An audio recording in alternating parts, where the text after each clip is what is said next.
साथियों नमस्कार, मैं पुष्पेंद्र उपाध्याय फाइनेंशियल प्लानर। आज हम घर के खर्चों के बारे में बातचीत करते हैं और इन्वेस्टमेंट के बारे में बातचीत करते हैं। घर का खर्चा कितना होता है पर मंथ?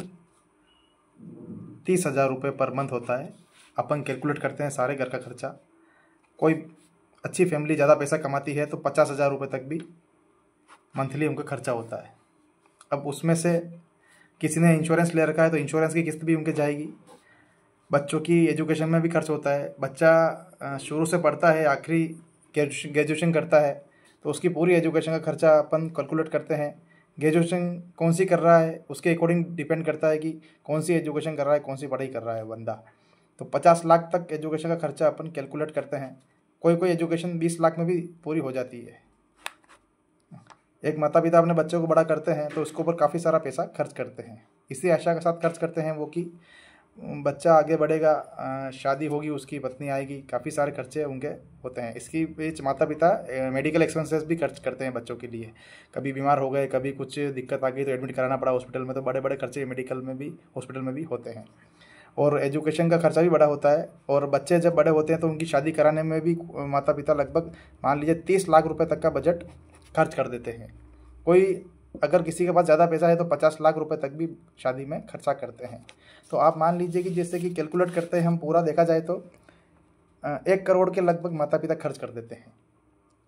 अभी हाल ही में एक केस हुआ कि मेरे कोई मिलने वाले हैं, उनको मैंने टर्म प्लान एक्चुअली दिखाया था पहले, है ना, लगभग 2-3 वर्ष पहले उन्होंने दिखाया था मैंने टर्म प्लान। उनसे वापस बात भी हुई थी मेरी, लेकिन टर्म प्लान एक्चुअली क्या उन्होंने लिया नहीं है।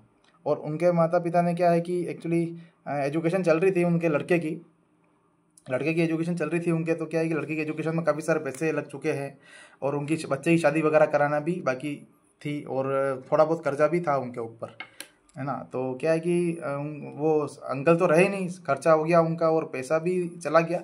वो अंकल तो रहे नहीं और उनकी किसी कारणवश डेथ हो गई। तो क्या है कि उन्होंने इंश्योरेंस तो लिया नहीं था उस समय, टर्म इंश्योरेंस। तो क्या है कि उनके बच्चे की जो एजुकेशन है वो एजुकेशन बीच में ही उनकी एजुकेशन रुक गई। अब एजुकेशन तो रुक गई तो सारी व्यवस्था घर की बिगड़ गई उनकी। सारी व्यवस्था घर की बिगड़ गई। बच्चे की शादी भी अभी बाकी है, 2 बच्चों की, एक लड़का और एक लड़की था उन अंकल के। तो बच्चों की शिक्षा भी अधूरी रह गई और उनकी दोनों की शादी वगैरह का खर्चा भी वो मैनेज नहीं हो पाया कैसे भी करके, है ना। तो इसमें देखा जाए तो क्या है कि उनके फादर को ध्यान रखना चाहिए था कि टर्म इंश्योरेंस लेना चाहिए था।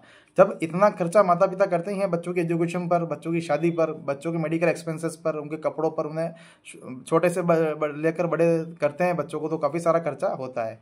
तो एक छोटी सी प्रीमियम लगती है साथियों कि ज़्यादा से ज़्यादा 30,000 35,000, कम एज है तो और कम प्रीमियम लगेगी।